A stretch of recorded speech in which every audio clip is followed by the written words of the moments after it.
Hey, what's up? This is J Lucky Henry. So today we're coming back with the second strategy on how to buy your first property and make it an investment property. Get ready. This is J Lucky Henry, Keller Williams agent in the greater Boston area. You won't believe how many people need to get real, R-E-A-L, real estate explained amazingly by Lucky in 90 seconds, give or take. Welcome back, it's J Lucky Henry. So yesterday, we talked about buying your first property and making it a flip of an investment property. Today we're talking about how to make your first property a buy and hold. So that means you collect some rental income on it. Doesn't mean that down the line you can't flip it as well, but your primary focus is getting some good rental return on it so that you're covering a good portion, if not all of the mortgage on that property. So here's one way you can do it, the most obvious way, is buy a multifamily.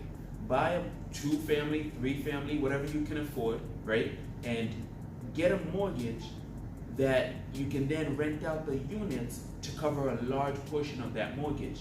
Now, disclaimer, not every multifamily you buy because of your situation is going to guarantee that the rental income covers that mortgage. But what you're going to do is, if you're looking at this as an investment property for rental income, you're going to choose an area that's delivering high rent. You have to put the biases aside of where you want to live and what type of lifestyle you want to lead and say, hey, I'm looking at this as an investment. So I'm going to choose an area where renters are paying a premium. And even if that means I have a longer commute to work, or I'm further away from my friends or my family, I want to buy my first property as an investment, so I sacrifice those things for 3 to 6 months, as long as it takes for you to refinance, get out, buy your next property, right? And there are ways to do that. But you put those aside because what's important to you is that the mortgage is covered by the rent. So you need to go where the renters are paying a premium. Second way you can do it is just buy a bigger house with more rooms in it and sublet the rooms out.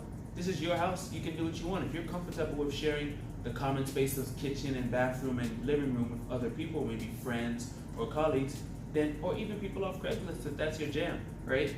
Share that, rent those rooms in your house out and live there and have them help you pay that mortgage down.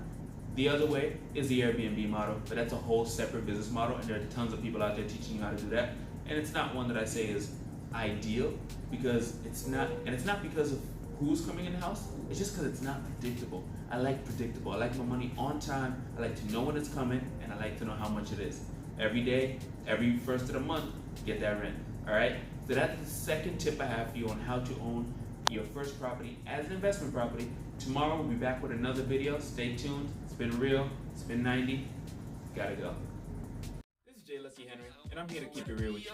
Whether you're looking to buy, sell, or invest in real estate, call or text 978-712-0244 and make sure you subscribe to my channel for more.